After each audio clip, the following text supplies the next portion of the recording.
This podcast is one of a series produced by Contact about the benefits system. It looks at the different ways that someone might move on to universal credit.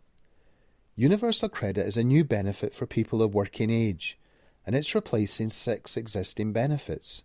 These are income support, income-based job seekers allowance, income-related employment and support allowance, child tax credit, working tax credit, and housing benefit.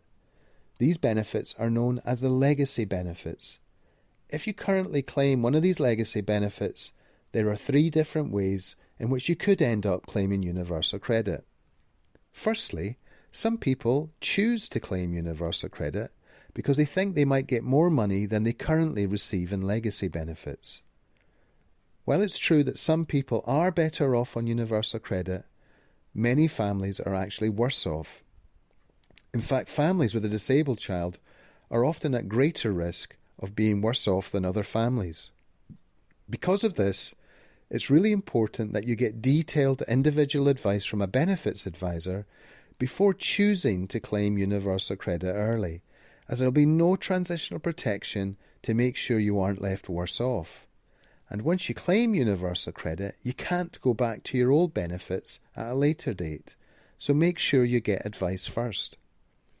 The second way you might move on to universal credit is through having a change of circumstances that means you have little option but to claim. This is known as natural migration onto universal credit. Now, not all changes of circumstances will lead to you needing to claim universal credit. It's only a change that leads to a new means-tested benefit claim being needed. So, for instance, if you're a couple on tax credits and you separate, your couple's tax credit claim will have to end, and it's not possible to make a new claim for tax credits as a single person, so you will need to consider claiming universal credit instead. Or, if you're a renter who gets housing benefit and you move to a different local authority area, your housing benefit claim will end when you move, and if you want help with rent in your new area, you will need to consider claiming universal credit. Claiming universal credit through natural migration will mean that any other legacy benefits you get will also have to stop. It's up to you whether you claim universal credit after a change of circumstances or not, but some people feel they have little real choice.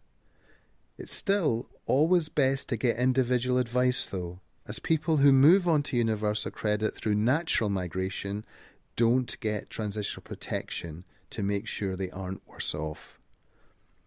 The third way that someone can end up on universal credit is through managed migration. Managed migration is a process where the Department of Work and Pensions write to you telling you that your current legacy benefits are ending and asking you to make a claim for universal credit within a 3-month deadline. Managed migration is gradually being rolled out across the country, so see Contact's website for up-to-date details of the areas where it applies. Currently, about 30,000 claimants a month are being asked to claim universal credit via managed migration, but this figure will soon start to rise.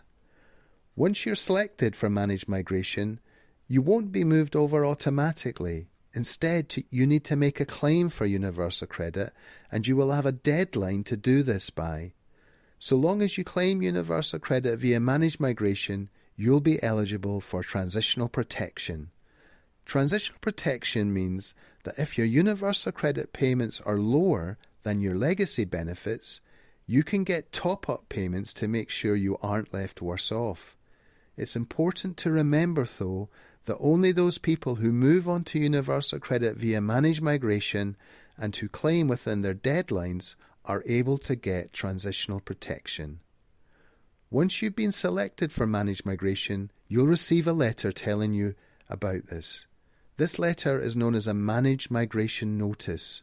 You will know that you have a managed migration notice as the letter gives you a deadline date by which you are asked to claim universal credit. For more information, listen to our podcast on what you should do if you receive a managed migration notice.